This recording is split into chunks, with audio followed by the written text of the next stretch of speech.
Hello friends, ಇವತ್ತಿನ ಸಂಚಿಕೆಯಲ್ಲಿ ಏನಾಯಿತು ಅಂತ ನೋಡ್ಕೊಂಡು ಬರೋಣ ಬನ್ನಿ. ಮಹಾದೇವ ಖುಷಿಯಿಂದ ಕೂತ್ಕೊಂಡು, ಕಡ್ರಾಕ್ಷಸಿ, ನಿನಗೆ ಒಂಚೂರು ಬುದ್ಧಿನೇ ಇಲ್ಲ ಕಣಮಿ. ಅಲ್ಲ, ನೀನು ಓದು ಬರ ಆಸೆಗಿಂತ ನಿನ್ನ ಮಹಾದೇವನೇ ದೊಡ್ಡವನಾಗ್ಬಿಟ್ನ. ನಿನಗೆ ದಡ್ಡಿ ಕಣಮ್ಮಿ, ನೀನು ದಡ್ಡಿ.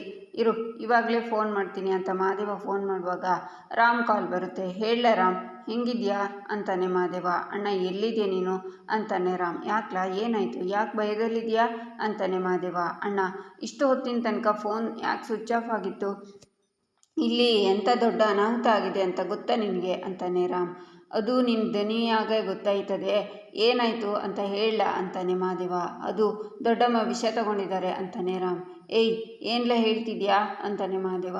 ಅಣ್ಣ, ನೀನು ಗಾಬರಿ ಆಗಬೇಡ, ದೊಡ್ಡಮ್ಮನ ಜೀವಕ್ಕೇನೂ ಅಪಾಯ ಇಲ್ಲ. ಅವರನ್ನು ಹಾಸ್ಪಿಟ್ಲಿಗೆ ಅಡ್ಮಿಟ್ ಮಾಡ್ತೀವಿ. ಅವ್ರ ಹೊಟ್ಟೆಲಿರೋ ವಿಷ ಕ್ಲೀನ್ ಮಾಡಿದ್ದೀನಿ. ICUನಲ್ಲಿದ್ದಾರೆ, ಪ್ರಜ್ಞೆ ಬಂದಿಲ್ಲ. ಪ್ರಜ್ಞೆ ಬರೋವರೆಗೂ ವೆಯ್ಟ್ ಮಾಡ್ತಿದ್ದೀವಿ. ನೀನೇನು ಹೆದರ್ಕೊಂಬೇಡ, ಆದರೆ ಜೀವಕ್ಕೇನೂ ಅಪಾಯ ಇಲ್ಲ ಅಂತಾನೆ ರಾಮ್. ದಿಟ ಹೇಳ, ನಮ್ಮಮ್ಮ ಆರಾಮಾಗವ್ರೆ ತಾನೇ ಅಂತಾನೆ ಮಹಾದೇವ. ಅಯ್ಯೋ, ನಿನ್ನ ಆಣೆಗೂ ಅಣ್ಣ, ದೊಡ್ಡಮ್ಮ ಆರಾಮಾಗೇ ಇದ್ದಾರೆ. ನಿನಗೆ ವಿಷಯ ಹೇಳೋಣ ಅಂತ ಕಾಲ್ ಮಾಡಿದ್ದು ಅಷ್ಟೇ ಅಂತಾನೆ ರಾಮ್. ನಾನು ಈಗಲೇ ಬರ್ತೀನಿ, ಅಮ್ಮನ ಹುಷಾರಾಗಿ ನೋಡ್ಕೊ ಅಂತ ಕಾಲ್ ಕಟ್ ಮಾಡ್ತಾನೆ ಮಹಾದೇವ. ನಂತರ ಕಲ್ಯಾಣಿ ಹೇಳಿದ ಮಾತು ಅಂದರೆ, ನೀನು ಕಾವ್ಯಂಗೆ ಮರ್ಯಾದೆ ಕೊಟ್ಟು ಮನೆಗೆ ವಾಪಸ್ ಕರ್ಕೊಂಡು ಬಂದ್ರೇ ನಿನಗೆ ಮನೇಲಿ ಜಾಗ. ಕಾವ್ಯ ನಿನ್ನ ಜೊತೆ ಈ ಮನೆಗೆ ಬರಬೇಕು. ಅಲ್ಲಿವರೆಗೆ ನೀನು ಈ ಮನೆ ಒಳಗೆ ಕಾಲಿಡಬೇಡ, ಹೋಗಿಲ್ಲಿಂದ ಅಂದಿದ್ದು ನೆನಪಾಗಿ, ಅಯ್ಯೋ ಭಗವಂತ, ಎಂಥ ಧರ್ಮ ಸಂಕಟ ತಂದುಬಿಟ್ಟೆ ನನಗೆ. ನಾನೀಗ ಏನು ಮಾಡಲಿ, ಹೇಗೆ ಕಾವ್ಯನ ಕರ್ಕೊಂಡು ಹೋಗಲಿ ಅಂತಾನೆ ಮಹಾದೇವ. ಈಚೆ ಹಾಸ್ಪಿಟ್ಲಿಗೆ ಪೊಲೀಸ್ ಬರ್ತಾರೆ. ಡಾಕ್ಟರ್ ರಾಮ್, ಕಲ್ಯಾಣಿ ಅವ್ರ ಮೆಡಿಕಲ್ ರಿಪೋರ್ಟ್ ಬಂದಿದೆಯಾ ಅಂತಾರೆ ಇನ್ಸ್ಪೆಕ್ಟರ್. ಆಗ ನರ್ಸ್ ಬಂದು, ಹಾಂ ರಾಮ್ ಸರ್, ಲ್ಯಾಬಿಂದ ರಿಪೋರ್ಟ್ ಬಂದಿದೆ ಅಂತ ಕೊಡ್ತಾಳೆ. ಇನ್ಸ್ಪೆಕ್ಟರ್ ರಿಪೋರ್ಟನ್ನು ನೋಡ್ತಾರೆ. ಯಾಕೆ ಇನ್ಸ್ಪೆಕ್ಟರ್, ಏನಾಯಿತು ಅಂತಾನೆ ರಾಮ್. ಇಲ್ಲಿ ಪ್ರೇಮ ಅಂದರೆ ಯಾರು ಅಂತಾರೆ ಇನ್ಸ್ಪೆಕ್ಟರ್. ನಾನೇ ಇನ್ಸ್ಪೆಕ್ಟರ್ ಅಂತಾಳೆ ಪ್ರೇಮ. ಆಗ ಪಾಯಸ ಡಬ್ಬಿನ ತೋರಿಸಿ, ಇದು ನಿಮ್ಮ ಮನೆಯದೇ ಅಲ್ವಾ ಅಂತಾರೆ ಇನ್ಸ್ಪೆಕ್ಟರ್. ಮೇಡಮ್, ಇದು ನಮ್ಮ ಮನೆಯದೇ, ನಾನೇ ಅತ್ತೆಗೆ ಅಂತ ಇದರಲ್ಲಿ ಪಂಚಮಿ ಹತ್ರ ಪಾಯಸ ಹಾಕಿ ಕಳಿಸಿದ್ದೆ ಅಂತಾಳೆ ಪ್ರೇಮ. ಪಂಚಮಿ, ಇವ್ರು ಹೇಳ್ತಿರೋದು ಸರಿನಾ? ಪ್ರೇಮನೇ ಇದರಲ್ಲಿ ಪಾಯಸ ಹಾಕಿ ಕಳಿಸ್ಕೊಟ್ಟಿದ್ದ ಅಂತಾರೆ ಇನ್ಸ್ಪೆಕ್ಟರ್. ಆಗ ಪಂಚಮಿ ಸನ್ನೆ ಮಾಡ್ತಾಳೆ. ಆಗ ಇನ್ಸ್ಪೆಕ್ಟರ್, ನನಗೆ ಅರ್ಥ ಆಗಲ್ಲ ಅಂತಾರೆ. ಮೇಡಮ್, ನನ್ನ ಹೆಂಡತಿಗೆ ಮಾತು ಬರಲ್ಲ. ಪಂಚಮಿ ಏನು ಹೇಳ್ತಿದ್ದಾಳೆ ಅಂದರೆ, ಪ್ರೇಮನೇ ಇದರಲ್ಲಿ ಪಾಯಸ ಹಾಕಿ ಅಮ್ಮಗೆ ಕೊಡೋಕೆ ಹೇಳಿದ್ಲಂತೆ ಅಂತಾನೆ ಕಿಟ್ಟಿ. ದಟ್ಸ್ ಇಟ್, ತಗೊಳ್ಳಿ ಇದನ್ನು. ಪ್ರೇಮ, ಇವರ ಅಂಡರ್ ಅರೆಸ್ಟ್ ಅಂತಾರೆ ಇನ್ಸ್ಪೆಕ್ಟರ್. ದಾಮಿನಿ ಮಹೇಶ್ವರಿ ನಗ್ತಾರೆ. ಅರೆಸ್ಟಾ ಮೇಡಮ್, ನಾನೇನು ತಪ್ಪು ಮಾಡಿದ್ದೀನಿ ಅಂತ ಅರೆಸ್ಟ್ ಮಾಡ್ತಿದ್ದೀರಾ ಅಂತಾಳೆ ಪ್ರೇಮ. ಇನ್ಸ್ಪೆಕ್ಟರ್, ವಾಟ್ ನಾನ್ ಸೆನ್ಸ್, ಯಾವ ಬೇಸಿಕ್ ಮೇಲೆ ನನ್ನ ಹೆಂಡ್ತಿನ ಅರೆಸ್ಟ್ ಮಾಡ್ತಿದ್ದೀರಾ ಅಂತಾನೆ ರಾಮ್. ಡಾಕ್ಟರ್ ರಾಮ್, ಈ ಪಾಯಸದಲ್ಲಿ ಯಾವ ವಿಷ ಇತ್ತು ಅದೇ ವಿಷ ಕಲ್ಯಾಣಿ ಅವ್ರ ಬಾಡಿನಲ್ಲೂ ಇತ್ತು ಅಂತ ಲ್ಯಾಬ್ ಟೆಸ್ಟ್ ಮುಖಾಂತರ ನಮಗೆ ಕನ್ಫರ್ಮ್ ಆಗಿದೆ. ನಿಮ್ಮ ದೊಡ್ಡಮ್ಮಂಗೆ ವಿಷ ಹಾಕಿ ಕೊಲೆ ಮಾಡೋ ಪ್ರಯತ್ನದ ಆರೋಪದ ಮೇಲೆ ನಾವು ಪ್ರೇಮ ಅವರನ್ನು ಅರೆಸ್ಟ್ ಮಾಡ್ತಿದ್ದೀವಿ ಅಂತಾರೆ ಇನ್ಸ್ಪೆಕ್ಟರ್. ಅಯ್ಯೋ ರಾಮ್, ನಾನು ನಿಜವಾಗ್ಲೂ ಅತ್ತೆಗೆ ಯಾವ ವಿಷನೂ ಹಾಕಿಲ್ಲ. ನಿಜವಾಗ್ಲೂ ನಾನು ಯಾರನ್ನು ವಿಷ ಹಾಕಿ ಕೊಲ್ಲೋಕೆ ನೋಡಿಲ್ಲ, ನನ್ನ ನಂಬಿ ಅಂತ ಪ್ರೇಮ ಹೇಳ್ತಾಳೆ. ಇನ್ಸ್ಪೆಕ್ಟರ್, ನೀವೇನೋ ತಪ್ಪಾಗಿ ಅರ್ಥ ಮಾಡ್ಕೊಂಡಿದ್ದೀರಾ. ಪ್ರೇಮ ಅಂತವಳಲ್ಲ ಅಂತಾರೆ ಶ್ರೀಧರ್. ಆದರೆ ಏನು ಮಾಡೋದು, ಎಲ್ಲ ಸಾಕ್ಷಿಗಳು ಅವರಿಗೆ ವಿರುದ್ಧವಾಗೇ ಇದೆ. ನೀವೇನೇ ಹೇಳಿದರೂ ಕೋರ್ಟ್ಗೆ ಬಂದು ಹೇಳಿ, ಕರ್ಕೊಂಡು ನಡೀರಿ ಇವರನ್ನು ಅಂತಾರೆ ಇನ್ಸ್ಪೆಕ್ಟರ್. ಇನ್ಸ್ಪೆಕ್ಟರ್, ಒಂದು ನಿಮಿಷ. ಫಸ್ಟ್ ಆಫ್ ಆಲ್, ಯಾರು ನಿಮಗೆ ಕಂಪ್ಲೇಂಟ್ ಕೊಟ್ಟಿದ್ದು? ಕಂಪ್ಲೇಂಟ್ ಕಾಪಿ ಇದ್ದರೆ ತೋರಿಸಿ. ನಮಗೆ ಒಂದು ಖಾಲಿ ಪಾತ್ರೆ ಇಟ್ಕೊಂಡು ಅದರ ಆಧಾರದ ಮೇಲೆ ಅರೆಸ್ಟ್ ಮಾಡೋಕ್ಕಾಗುತ್ತಾ? ಕೋರ್ಟ್ ವಾರೆಂಟ್ ತಂದಿದ್ದೀರಾ ನೀವು? ನಾನು ಈಗಲೇ ನಮ್ಮ ಫ್ಯಾಮಿಲಿ ಲಾಯರ್ನ ಕರೆಸ್ತಿದ್ದೀನಿ. ಅವರು ಬಂದು ಲೀಗಲ್ ಆಗಿ ಮಾತಾಡ್ತಾರೆ. ಅಲ್ಲಿವರೆಗೂ ನನ್ನ ಹೆಂಡ್ತಿನ ಯಾರೂ ಮುಟ್ಟೋ ಹಾಗಿಲ್ಲ, ಹೇಳ್ತಿದ್ದೀನಿ ಅಂತಾನೆ ರಾಮ್. ನಮ್ಗೆ ಯಾರೂ ಕಂಪ್ಲೇಂಟ್ ಕೊಡಬೇಕಾಗಿಲ್ಲ. ಆಸ್ಪತ್ರೆಯಿಂದನೇ MSc ರಿಜಿಸ್ಟರ್ ಆಗಿದೆ ಡಾಕ್ಟ್ರ್. ಆಗಿರೋ ನಿಮಗೆ ಇದು ಗೊತ್ತಿರಬೇಕಲ್ವಾ, ಅದಕ್ಕೆ ವಶಪಡಿಸ್ಕೊತಿದ್ದೀವಿ ಅಂತಾರೆ ಇನ್ಸ್ಪೆಕ್ಟರ್. ಈಚೆ ಸೌಜನ್ಯ, ಕಾವ್ಯ ಎದ್ದೇಳು, ನೋಡು ನೀನು ಅವಾರ್ಡ್ ಫಂಕ್ಷನ್ಗೆ ನಾನೇ ರೆಡಿಯಾಗಿದ್ದೀನಿ. ನೀನು ಬೇಗ ರೆಡಿಯಾದರೆ ಇಬ್ಬರು ಒಟ್ಟಿಗೆ ಹೋಗ್ಬೋದು ಅಂತಾಳೆ. ಇಲ್ಲ ಕಣೆ, ನಾನು ಎಲ್ಲಿಗೂ ಬರೋದಿಲ್ಲ, ದಯವಿಟ್ಟು ಇನ್ನೊಂದು ಸಲ ನನ್ನ ಕರಿಬೇಡ ಅಂತಾಳೆ ಕಾವ್ಯ. ಅದೇನು ಹಠ ಕಾವ್ಯ ನಿಂದು? ಇದು ನಿನ್ನ ಕನಸು. ನಿಂದು ಇವತ್ತು ಯೂನಿವರ್ಸಿಟಿನಲ್ಲಿ ನಿನಗೆ ಅವಾರ್ಡ್ ಸಿಗ್ತಿದೆ, ದೊಡ್ಡ ಸೈಂಟಿಸ್ಟ್ಗೆ ಅಸಿಸ್ಟ್ ಮಾಡೋ ಅವಕಾಶ ಸಿಕ್ಕಿದೆ. ಇದನ್ನು ಕಳ್ಕೊಬೇಡ ಕಣೆ. ಜೀವನದಲ್ಲಿ ಒಂದು ಸಲ ಅಷ್ಟೇ ಈ ಥರ ಅವಕಾಶ ಸಿಗೋದು. ಇಂಥ ಟೈಮಲ್ಲಿ ಹೋಗಲ್ಲ ಅಂದರೆ ಹೇಗೆ ಅಂತಾಳೆ ಸೌಜನ್ಯ. ನಾನು ಯಾಕೆ ಈ ಕನಸಿನ ಹಿಂದೆ ಬಿದ್ದಿದ್ದು ಅಂತ ನಿನಗೆ ಗೊತ್ತಾ? ನನ್ನ ಕೈಲಿ ಏನೂ ಮಾಡೋಕ್ಕಾಗಲ್ಲ ಅಂತ ಅಂದ್ಕೊಂಡಿದ್ದ ಗಂಡಂಗೆ ಒಂದು ಹೆಣ್ಣು ಮನಸ್ಸು ಮಾಡಿದರೆ ಏನು ಬೇಕಿದ್ರೂ ಮಾಡ್ತಾಳೆ ಅಂತ ನಿರೂಪಿಸೋಕೆ ಅಂತ ನಾನು ಬಂದಿದ್ದು. ಹೊರಗಡೆ ಬೇರೆ ಗಂಡಂದಿರು ತಮ್ಮ ಹೆಂಡತಿಯರಿಗೆ ಓದೋಕ್ಕೆ ಸಪೋರ್ಟ್ ಮಾಡ್ತಾ ಇದ್ದಾಗ ನನಗೆ ನನ್ನ ಗಂಡನ ಮೇಲೆ ತುಂಬಾ ಸಿಟ್ಟು ಬರ್ತಿತ್ತು. ನನ್ನ ಜೀವನದಲ್ಲಿ ಮಾತ್ರ ಯಾಕಿಂತ ಗಂಡ ಸಿಕ್ಕದ ಅಂತ ನಾನು ಅವನ್ನ ಬೈಕೋತಿದ್ದೀನಿ, ದ್ವೇಷ ಮಾಡಿದ್ದೀನಿ, ಹೆಜ್ಜೆ ಹೆಜ್ಜೆಗೂ ಅವಮಾನ ಮಾಡಿದ್ದೀನಿ, ಕೀಳಾಗಿ ನೋಡಿದ್ದೀನಿ. ಆದರೆ ನನ್ನ ಮಹಾದೇವ ನನಗೋಸ್ಕರ ಎಷ್ಟು ದೊಡ್ಡ ತ್ಯಾಗ ಮಾಡಿದ್ದಾನೆ ಅಂತ ನನಗೆ ಇವತ್ತು ಗೊತ್ತಾಯಿತು. ನನ್ನ ಗಂಡಂಗೆ ಸಿಗದ ಖುಷಿ, ಅವನಿಗೆ ಅವಮಾನ ಮಾಡಿ ನನಗೆ ಸಿಗ್ತಾ ಇರೋ ಈ ಅವಕಾಶ ನನಗೆ ಬೇಡ. ಅದು ಸಿಕ್ಕಿದ್ರೂ ಅದು ನನ್ನ ಮಹಾದೇವ ನನ್ನ ಜೊತೆಗಿದ್ರೆ ಮಾತ್ರ ಅಂತಾಳೆ ಕಾವ್ಯ. ಮಹಾದೇವ ಬಂದು ಅದನ್ನೆಲ್ಲ ಕೇಳಿಸ್ಕೊತಾ ನಿಂತ್ಕೋತಿರ್ತಾನೆ. ಮಹಾದೇವನ ಕಾಲಿಗೆ ಬಿದ್ದು ಕ್ಷಮೆ ಕೇಳಿ ಅವನ್ನ ನನ್ನ ಕ್ಷಮಿಸಿದರೆ ಮಾತ್ರ ನಾನು ಇದನ್ನು ಒಪ್ಕೋತೀನಿ, ಇಲ್ಲಾಂದರೆ ನನಗೆ ಇದು ಯಾವುದು ಬೇಡ.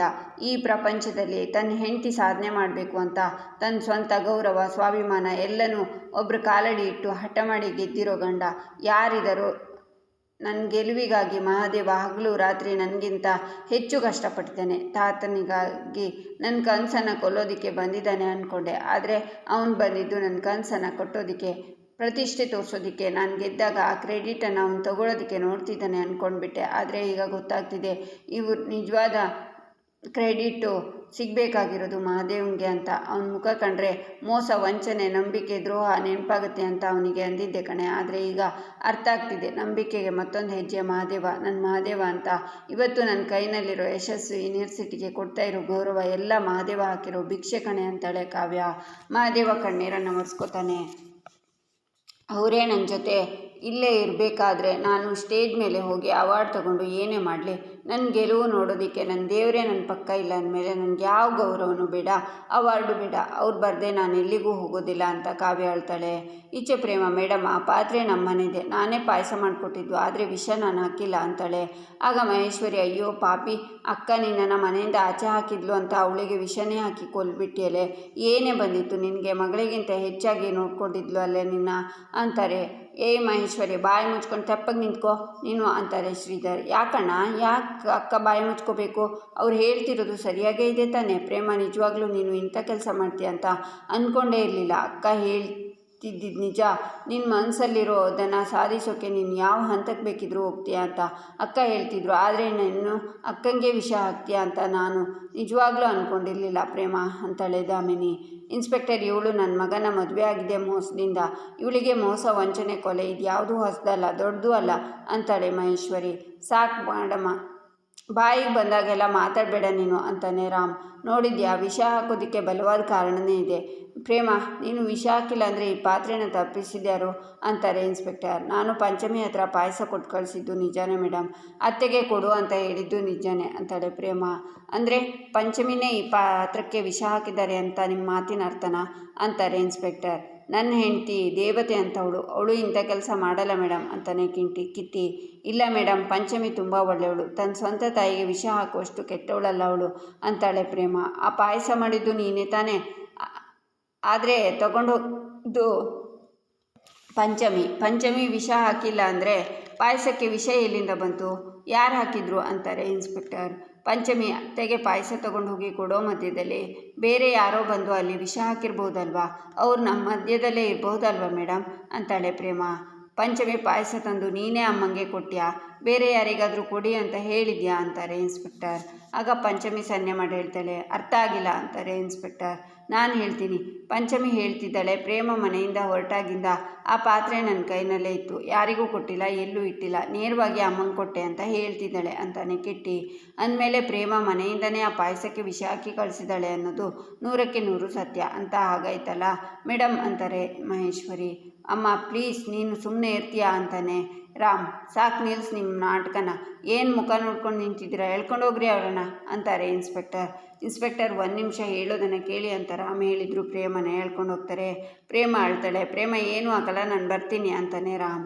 ಈಚೆ ಕಾವ್ಯ, ನನ್ನ ಗಂಡ ಡಿಗ್ರಿ ಓದಿಲ್ಲ ನಿಜ, ಆದರೆ ತನ್ನ ಮನೆಯವರನ್ನು ಮನಸ್ಸನ್ನು ತುಂಬ ಚೆನ್ನಾಗಿ ಓದಿದ್ದಾನೆ. ತನ್ನವರಿಗೋಸ್ಕರ, ತನ್ನನ್ನು ನಂಬಿದವರಿಗೋಸ್ಕರ ನನ್ನ ಗಂಡ ಪ್ರಾಣ ಬೇಕಿದ್ರು ಕೊಡ್ತಾನೆ. ಅವರು ಗುಣದಲ್ಲಿ ಅಪರಂಜಿ, ನಡತೆಯಲ್ಲಿ ವಜ್ರ. ಇನ್ನು ಕ್ಯಾರೆಕ್ಟರ್ ವಿಷಯಕ್ಕೆ ಬಂದರೆ ಇಡೀ ಪ್ರಪಂಚದಲ್ಲೇ ಯಾರೂ ಅವನ ಹತ್ರ ಸುಳಿಯೋದಕ್ಕೂ ಆಗೋದಿಲ್ಲ. ನನಗೆ ಕೆಟ್ಟ ಗಂಡ ಸಿಗ್ತಾ ಅಂತ ಅಂದ್ಕೊತಿದ್ದೆ, ಆದರೆ ಆ ದೇವರು ನನಗೆ ಇಂಥ ಒಳ್ಳೆ ಗಂಡನ ಕೊಟ್ಟಿದ್ದಾನೆ ಅಂತ ನನಗೆ ಈಗಲೇ ಗೊತ್ತಾಗ್ತಿದೆ. ನನ್ನ ಗಂಡ ಅಪರಂಜಿ ಕಣೆ ಅಂತ ಕಾವ್ಯ ತಿರುಗುವಾಗ ಮಹಾದೇವ ನಿಂತಿರ್ತಾನೆ. ಮಹಾದೇವ ಅಂತ ಕಾವ್ಯ ಗಟ್ಟಿಯಾಗಿ ಅವನ ತಬ್ಕೊಂಡು ಅಳ್ತಾಳೆ. ಈಚೆ ದಾಮಿನಿ ಮತ್ತು ಮಹೇಶ್ವರಿ ಕಲ್ಯಾಣಿ ಹತ್ರ ಬರ್ತಾರೆ. ಏನೇ ಕಲ್ಯಾಣಿ, ಸಾವನ್ನ ಗೆದ್ದು ಬರ್ತೀಯಾ? ಅದನ್ನು ನೋಡೋಣ. ನಿನ್ನ ಹಣೆ ಬರ ದೊಡ್ಡದು ಅಥವಾ ನಾನು ಹಾಕಿರೋ ಸ್ಕೆಚ್ ದೊಡ್ಡದಾ ಅಂತ. ಮಹೇಶ್ವರಿ, ನೀನು ಇಲ್ಲೇ ಇದ್ದು ಅವಳಿಗೆ ಪ್ರಜ್ಞೆ ಬಂದ ತಕ್ಷಣ ನನಗೆ ಕಾಲ್ ಮಾಡು. ನನಗೆ ಇದಕ್ಕಿಂತ ಇನ್ನೊಂದು ಮುಖ್ಯವಾದ ಕೆಲಸ ಇದೆ, ಮುಗಿಸ್ಬಿಟ್ಟು ಬರ್ತೀನಿ ಅಂತಾಳೆ ದಾಮಿನಿ, ನಾನು ನಿನ್ನ ಜೊತೆ ಬರ್ತೀನಿ. ನನಗೆ ಒಬ್ಬಳೇ ಇರೋದಕ್ಕೆ ಭಯ ಆಗುತ್ತೆ. ಇವಳನ್ನ ನರ್ಸ್ಗಳು ನೋಡ್ಕೋತಾರೆ ಅಂತಾರೆ ಮಹೇಶ್ವರಿ. ಬೇಡ, ನಾನು ಹೇಳಿದಷ್ಟು ಮಾಡು. ನನಗೆ ಯಾರ ಮೇಲೂ ನಂಬಿಕೆ ಇಲ್ಲ. ನೀನು ಇಲ್ಲೇ ಇರು, ನನಗೆ ತುಂಬ ಮುಖ್ಯ ಅಂತಾಳೆ ದಾಮಿನಿ. ನೀನೇನು ಮಾಡ್ತೀಯೋ ಆದಷ್ಟು ಬೇಗ ಮಾಡು. ಇವಳಿಗೆ ಪ್ರಜ್ಞೆ ಬರೋದಕ್ಕೆ ಮುಂಚೆ ಮಾಡು, ಇಲ್ಲಾಂದರೆ ನಾವೆಲ್ಲ ಸಿಕ್ಕಾಕೊಂಡು ಬಿಡ್ತೀವಿ ಅಂತಾಳೆ ಮಹೇಶ್ವರಿ. ದಾಮಿನಿ ಅಲ್ಲಿಂದ ಹೋಗ್ತಾಳೆ. ದೇವ್ರೆ, ಈ ದಾಮಿನಿ ಅದೇನು ಮಾಡ್ತಾಳೋ, ನಾನು ಅದೇನು ಆಗ್ತೀನೋ, ಇವಳ ಮಾಡೋದನ್ನು ನೆನೆಸ್ಕೊಂಡ್ರೆ ಭಯ ಆಗುತ್ತೆ. ಒಂದು ವೇಳೆ ಈ ದಾಮಿನಿನ ನಂಬಿ ನಾನು ಮಂಗಾಗಿಲ್ಲ ತಾನೆ? ಅಯ್ಯೋ ದೇವ್ರೆ, ಈ ಕಲ್ಯಾಣಿಗೆ ಪ್ರಜ್ಞೆ ಬರದೇ ಇರೋ ಹಾಗೆ ಮಾಡಪ್ಪ. ಕಿಟ್ಟಿ ಕೈಲಿ ಹೊಸೂರು ದೇವಸ್ಥಾನಕ್ಕೆ ಕಾಯಿ ಹೊಡಿಸ್ತೀನಿ. ಇವಳಿಗೆ ಪ್ರಜ್ಞೆ ಬರದೇ ಇರಲಿ ದೇವ್ರೆ ಅಂತ ಮಹೇಶ್ವರಿ ಕೂತ್ಕೋತಾಳೆ. ಆಗ ಕಲ್ಯಾಣಿ ಕಣ್ಬಿಟ್ಟು ನೋಡ್ತಾರೆ. ಮಹೇಶ್ವರಿ ಭಯದಿಂದ ಅಲ್ಲಿಂದ ಓಡ್ತಾಳೆ. ಈಚೆ ಕಾವ್ಯ ಮಹಾದೇವನ ಹತ್ರ ಮುಖ ತೋರಿಸ್ಬೇಡ ಅಂದ ತಕ್ಷಣ ಮುಖ ತೋರಿಸೋದಿಲ್ವಾ ಅಂತಾಳೆ. ಅಷ್ಟೆಲ್ಲ ಹತ್ಕೊಂಡು ನನಗೆ ಕೈ ಮುಗ್ದಿದ್ಯಾ, ನಾನು ಹೆಂಗೆ ತಾನೇ ಇರಲಿ ಹೇಳು?